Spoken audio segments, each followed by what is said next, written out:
DVS lab का share अपने all time high से 50% तक गिर चुका है। आज इसका टेक्निकल चार्ट देखने वाले हैं एंड समझने वाले हैं कि क्या ये यहाँ से और गिर सकता है, कौन से इंपॉर्टेंट लेवल्स हैं, कब तक इसमें अप मूव शुरू हो सकता है, क्या चार्ट के स्ट्रक्चर्स बन रखे हैं। तो आज की वीडियो में आपको चार्ट्स के बारे में, चार्ट पैटर्न्स के बारे में बहुत सारी चीजें सीखने को मिलने वाली हैं, एज वेल एज हम कुछ साइकोलॉजिकल पॉइंट्स भी डिस्कस करने वाले हैं, जिनको जब आप चार्ट्स के साथ मिक्स करोगे तो आपका एक ओवरऑल व्यू बन पाएगा।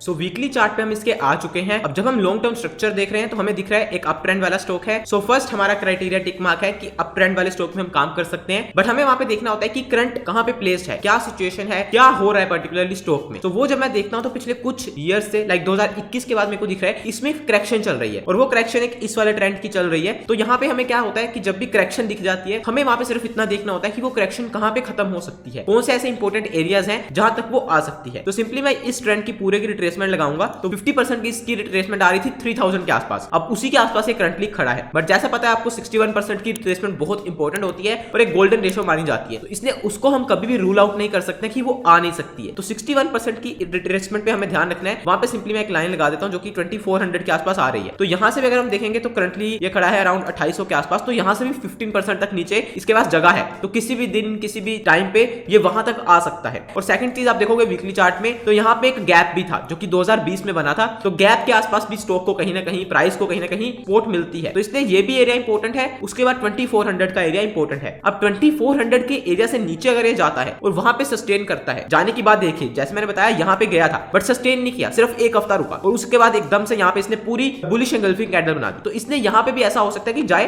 बट वहां पे रुके ना। अगर रुकता है तो फिर आप क्या कहोगे कि इस पूरा स्ट्रक्चर कहीं ना कहीं इस चार्ट का चेंज हो रहा है, बिकॉज फिर ये बहुत नीचे तक आ सकता है, फिर बहुत इसमें डीप करेक्शन हो सकती है। उसके अलावा आप देखो 2400 के एरिया के आसपास एक क्लस्टर भी बना हुआ है प्राइस का, जहां पे कुछ महीने तक रुका था एंड देन ब्रेकआउट किया था। तो इसलिए जब मैं इस चार्ट को देख रहा हूं नीचे का एरिया मेरा कंफर्म हो गया 2400, मतलब 50-100 रुपए ऊपर नीचे आप कर सकते हो, 2350 कर सकते हो, तो वो एरिया हो गया। उस एरिया से नीचे इसको कतई नहीं आना चाहिए, जिसको कहते हैं ना मतलब बिल्कुल ना है, उससे नीचे नहीं आना चाहिए। उसके अलावा क्या है कि अब ऊपर की साइड हमें देखना है कि ऊपर साइड क्या है, कहां पे स्ट्रेंथ आएगी, क्या होगा। तो उसके लिए क्या करते हैं हम एक बार डेली टाइम फ्रेम पे चलते हैं, तो आप सीधा देखोगे कि पूरा डाउन ट्रेंड स्ट्रक्चर में है, यहाँ पे नीचे जा रहा है, हर बार लोअर लोस बन रहे हैं और हाईज कोई भी पिछले ब्रेक नहीं हो रहे हैं। तो इसलिए यहाँ पे स्ट्रेंथ तो कोई नहीं है, ये तो हमें कंफर्म दिख रहा है। अब यहाँ पे एक मैं पैरेलल चैनल ऊपर से पूरा ड्रॉ कर देता हूँ, जिससे आपको पता लग जाएगा कि भाई ये हर बार एक ही जगह से पलट रहा है। तो आप देखोगे ये है, तो यहाँ पे पहले इसने यहाँ पे लगाया, उसका नीचे आया, यहाँ पे एक बाउंस लिया, वहां से फिर गिर गया, फिर बाउंस लिया, फिर गिर गया, फिर बाउंस, फिर गिर गया, फिर बाउंस, फिर गिर गया। अब जब भी हमें ऐसा स्ट्रक्चर दिखता है तो हमें एक चीज तो क्लियर है कि फिलहाल ये डाउन ट्रेंड में है। जब तक इस चैनल के ऊपर जाकर अच्छे खासे patterns that is higher highs higher lows नहीं बनाता है, कोई यहाँ पे स्ट्रेंथ नहीं दिखती है, तब तक हमें इसमें कोई बड़ी बैट नहीं करनी है। यस, आप एक चीज जरूर कर सकते हो, बिकॉज देखिए जब भी आप इन्वेस्टमेंट करते हो आप वैल्यू चेस करते हो, तो तब आपको कई बार नीचे भी लेना पड़ता है, बिल्कुल बॉटम पे भी बॉटम फिशिंग कई बार करनी पड़ती है। आप ट्रेडिंग के पॉइंट ऑफ व्यू से देखोगे बॉटम फिशिंग कभी काम नहीं करती है,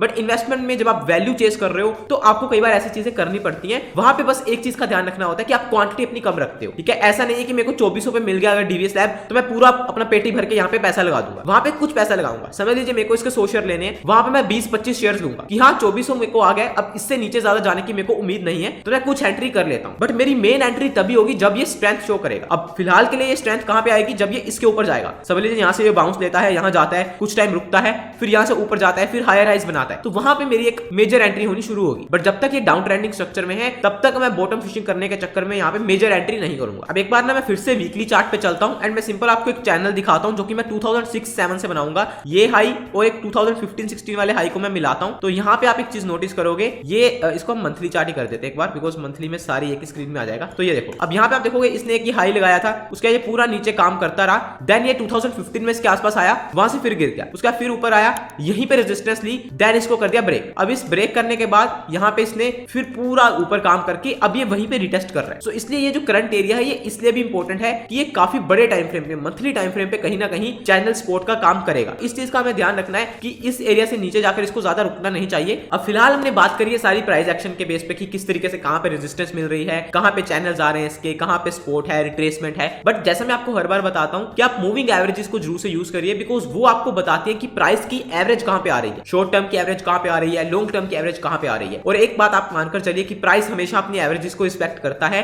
एंड कहीं ना कहीं वहां पे आकर रिवर्सल्स या कुछ ना कुछ दिखाता जरूर है। तो यहाँ पे मैं जो आज जो प्लेटफॉर्म यूज कर रहा हूं वो हम कर रहे हैं धन का। तो अगर आप सिंपल ट्रेडिंग व्यू यूज करते हो तो वहां पे आपको प्रीमियम फीचर्स नहीं मिलते हैं, उसके लिए आपको पैसे देने पड़ते हैं। बट अगर आप धन के थ्रू अकाउंट ओपन करवाते हो तो ये जो ट्रेडिंग व्यू के प्रीमियम फीचर्स हैं वो आपको इसी के अंदर मिल जाते हैं। जैसे एक सबसे इंपॉर्टेंट फीचर जो बहुत सारे लोग यूज करते हैं दैट इज इंडिकेटर्स वाला। तो यहाँ पे आप अनलिमिटेड इंडिकेटर्स लगा सकते हो, नॉर्मल वाले में आपको ये ऑप्शन नहीं मिलता है। तो जैसे आप देखोगे जहां पे हम जितनी मर्जी एवरेजेस यूज कर सकते हैं, बट फिलहाल हमें 4 ही चाहिए तो हम 4 एवरेजेस लगाते हैं। अगर आप भी ये प्रीमियम फीचर्स एंजॉय करना चाहते हो धन के तो डिस्क्रिप्शन में लिंक है, आप वहां से अकाउंट ओपन करवा सकते हो बिल्कुल फ्री में। कुछ ही मिनट्स में आपका अकाउंट एंड केवाईसी सारी हो जाएगी एंड आपका अकाउंट ओपन हो जाएगा।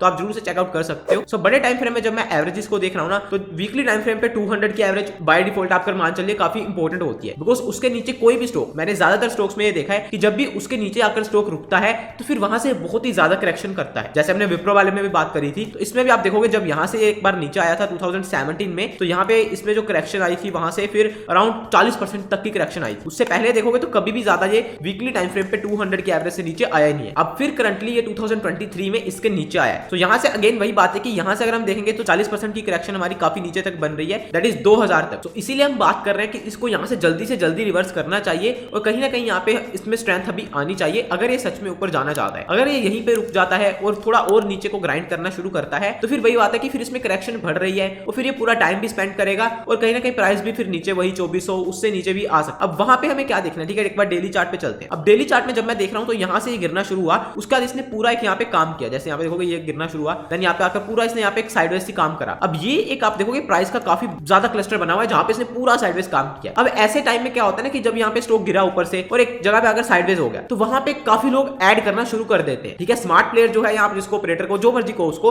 वो बेसिकली यहाँ पे क्या कर रहा था, डिस्ट्रीब्यूट कर रहा था। और जो लाइक नो वाइस ट्रेडर है या नो वाइस इन्वेस्टर है वो यहाँ पे एक्यूमुलेट कर रहा था। उसको लग रहा था कि हाँ यार ऊपर से स्टॉक गिर गया, अराउंड 5400 से नीचे आ गया, 4000 4300 आ गया, तो यहाँ पे हम खरीद लेते हैं। तो ये क्लस्टर उन्हीं का है। बट वहां से जब ये ब्रेकडाउन हो गया, और ऐसे ब्रेकडाउन हमेशा फास्ट होते हैं, तो इसलिए आप देखोगे यहाँ से हमेशा फास्ट तरीके से पूरा नीचे आ गया। तो यहाँ पे क्या हुआ, ये जगह पे प्राइस 4400 4500 यहाँ पे बहुत सारे जो नो वाइस इन्वेस्टर्स हैं वो फंस चुके। तो ये एरिया तो एक सबसे इंपॉर्टेंट एरिया रहेगा जब भी ये ऊपर जाएगा। अब उसके बाद क्या होता है, उसके बाद जब प्राइस नीचे आना शुरू हो जाता है ना, वहां से प्राइस फॉलो करता है अपनी कोई ना कोई एवरेज को। अब इस पर्टिकुलर प्राइस ने आप देखोगे तो एक एवरेज को फॉलो किया है जहां से बार बार इसको रेजिस्टेंस मिली है। अब वो मैं आपको दिखाता हूं कौन सी है। वो है यहाँ पे बेसिकली 100 की एवरेज। ये देखोगे ये जो पर्पल वाली लाइन लग रखी है वो है। तो यहाँ पे आप देखो एक बार आया, यहाँ पे इसको रेजिस्टेंस मिली, उसके बाद फिर यहाँ पे आया तो फिर यहीं पे रेजिस्टेंस मिली इसको, ये जगह पे फिर यहीं पे आसपास रेजिस्टेंस मिली, उसके बाद फिर यहाँ पे नीचे गिर गया, फिर इसको रेजिस्टेंस मिली यही एवरेज पे, फिर आगे यही एवरेज पे, अब यहाँ से फिर नीचे गिर चुका है। तो ये हर पर्टिकुलर स्टॉक टू स्टॉक, हर पर्टिकुलर चार्ट टू चार्ट होता है। हमें कुछ चीजें ऐसी है जो कि काफी डायनामिक होती है, हमें देखनी पड़ती है। तो इस डीवीएस लैब के लिए 100 की एवरेज जो है बेसिकली काम करेगी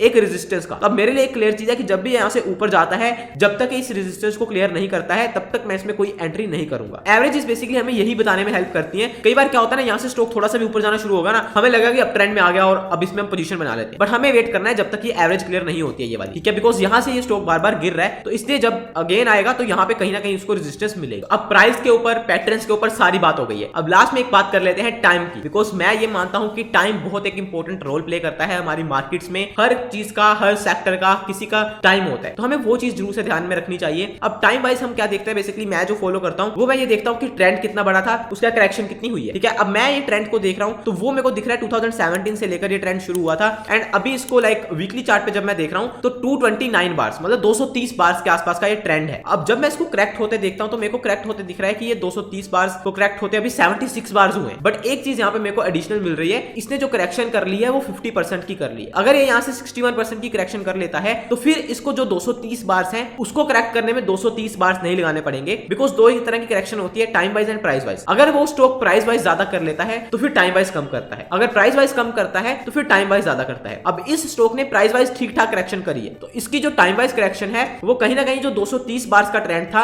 वो करेक्ट हो जाएगा 150-200 बार्स में। तो मतलब अभी 76 बार्स हुए सिर्फ यहाँ पे, अगर मैं देखूं इसको ऊपर से तो हाँ 80 बार्स के आसपास हुआ है। तो मतलब अभी भी इसमें 50-60 बार्स की करेक्शन कहीं ना कहीं पड़ी हुई है। वीकली टाइम फ्रेम में अगर आप 50-60 बार्स देखोगे तो मतलब 50 वीक्स, तो 50 वीक्स का मतलब आप मानकर चलो 10-12 महीने। तो मेरे हिसाब से इस पर्टिकुलर स्टॉक में कहीं ना कहीं इतनी अभी करेक्शन और हो सकती है। अब करेक्शन कहने का मतलब ये नहीं है कि ये स्टॉक ऊपर नहीं जाएगा, कहने का मतलब कि अप ट्रेंड में नहीं आएगा, ठीक है। जैसे यहाँ पे आप देखोगे तो यहाँ पे भी सारे लोअर लोज बन रहे हैं, तो कहने का मतलब ये जो इसके हाई बन रखे हैं वीकली चार्ट पे अगर हम देखेंगे, ये जो जैसे ये हाई है, ठीक है, ये सारे जो हाईज हैं 4000 का हाई या 4500 1500 का हाइस, ऐसा हो सकता है कि इस हाइस को क्लियर करने में ये अभी 10-12 महीने और लगा दे। ये सारा चार्ट का स्ट्रक्चर देखकर ऐसा लग रहा है कहीं ना कहीं इसमें थोड़ी साइड वेज टू ऐसी मूवमेंट अभी चल सकती है, बिकॉज कहीं ना कहीं इसमें अभी टाइम वाइज करेक्शन बची हुई है। प्राइस वाइज तो इसमें हो गई, बट ये ट्रेंड काफी बड़ा था। देखिए 10 गुना जो स्टॉक हुआ है वो 1-2 साल में करेक्ट नहीं होता है, ये आप बात मानकर चलिए। उसको कहीं ना कहीं 3 साल 3.5 साल लग जाते हैं करेक्ट होने में, बिकॉज बहुत सारे लोग उसमें बुलिश हो चुके होते हैं, यूफोरिया बन चुका होता है। सो मेरे हिसाब से ये सारा चार्ट का स्ट्रक्चर तो मेरे को यही बता रहा है कहीं ना कहीं अभी ये साइडवेज थोड़ा सा ऊपर वगैरह जाकर साइडवेज हो सकता है, एंड अभी कहीं ना कहीं ऐसी मूवमेंट इसमें रह सकती है। ये मेरा सारा चार्ट का स्ट्रक्चर है, सारा चार्ट का ओवरऑल व्यू है। तो that's all for the video. I hope आपको ये वीडियो अच्छी लगी है। नीचे कमेंट्स में मेरे को जरूर से बताइएगा कि और कौन से ऐसे स्टॉक्स हैं जिनका चार्ट एनालिसिस आप देखना चाहते हो। बाकी स्टॉक मार्केट के बारे में, टेक्निकल एनालिसिस, चार्ट स्टडी के बारे में और सीखना चाहते हो तो ये कुछ वीडियोस हैं, इनको आप चेकआउट कर सकते हो। पहली बार चैनल पे आए थे, सब्सक्राइब कर दीजिए, इस वीडियो को लाइक कर दीजिए। मैं मिलूंगा आपसे नेक्स्ट वीडियो में। Thanks for watching.